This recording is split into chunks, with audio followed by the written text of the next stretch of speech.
Blog Talk Radio. Uplift the lives one day at a time. Kimmy Kim and Elations Radio. They're here to get your day going fine. Kimmy Kim and Elations Radio. Kimmy Kim and Elations Radio. Kimmy Kim and Elations Radio. And here's your host, Miss Kim Robinson.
Good evening, and welcome to Fablous and Faithfully Fit.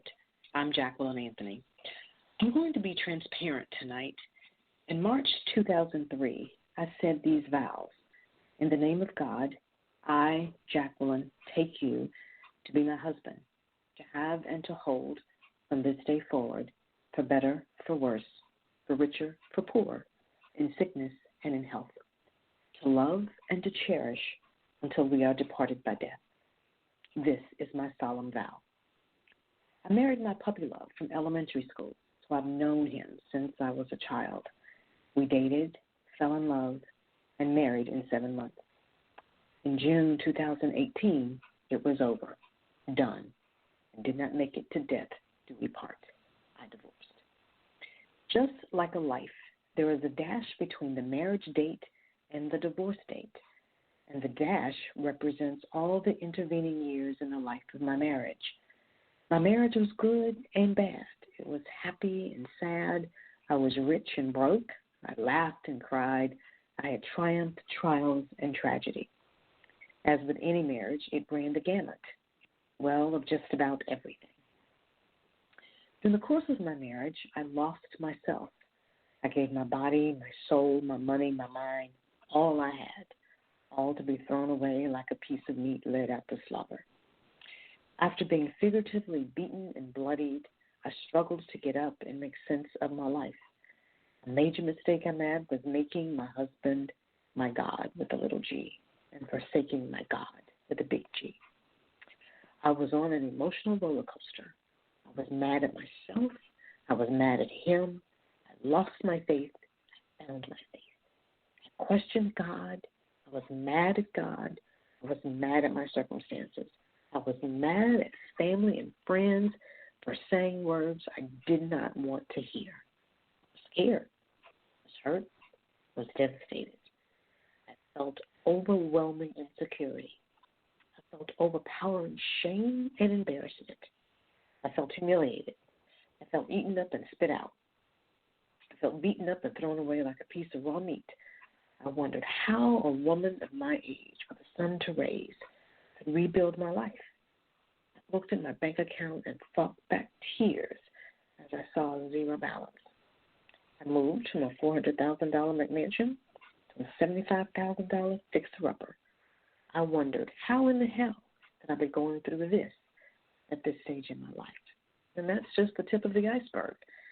The external events in my life caused me extreme unhappiness. I cried and languished in my lot. When the wind, rain, and storms came crashing in my boat, Jesus was with me. He did not let me sink. He was at the stern, guiding me safely across the rough seas, and it was rough. However, in the midst of my storm, I was not happy. I was miserable. I felt defeated. I was guided by my current reality. I was in pain. I was broken. It's been a freaking rough 3 years. But God. So I say all that to say there is a distinct difference between joy and happiness. And both are wonderful feelings to experience, but are very different. Joy comes when you make peace with who you are, why you are, and how you are. Whereas happiness stands to be externally triggered and is based on other people, things, places, thoughts, and events. Happiness is the result of what happens to us. However, joy has its springs deep down inside. It is a result of whose we are. As I reflect on my marriage, I was happy and I felt the roller coaster of emotion that happiness brings. Today, I'm in a different place. I have my joy back. I have my faith. My tears are tears of joy and happiness. Jesus brought me back from the brinks of death. Now, I feel a steady calm, peace, and contentment that only comes from knowing who He really is. So what do you do to create joy, peace, and happiness? First, focus on God, the ultimate source of all things. Get rid of the toxic relationships that make you sick and tired and that may eventually cause death. And remember that toxins kill. Remove yourself from situations, circumstances, and surroundings that do not bode well for you. Practice gratitude and thankfulness every day. Engage in rituals that feed your soul. Yoga, prayer, meditation, eating your favorite food, or playing your favorite sport. Whatever feeds your soul, that's what you do. Determine what gives you joy and happiness through self-analysis and reflection. Journal. Keep a space to write your thoughts and feelings. Focus on your health, your healing, emotions, and mental state. In other words, get in touch with you. Determine not to live in the past. Stop playing the old tapes. Recognize when God has moved in your life and praise Him for that.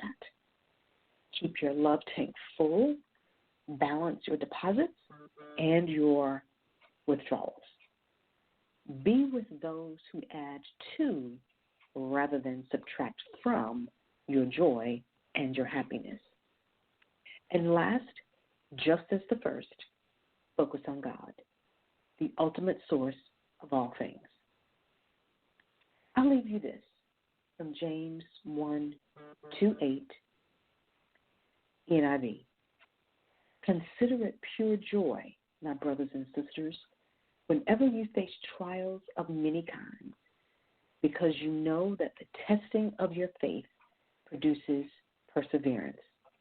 Let perseverance finish its work so that you may be mature and complete, not lacking anything. It has been my pleasure to be with you this evening.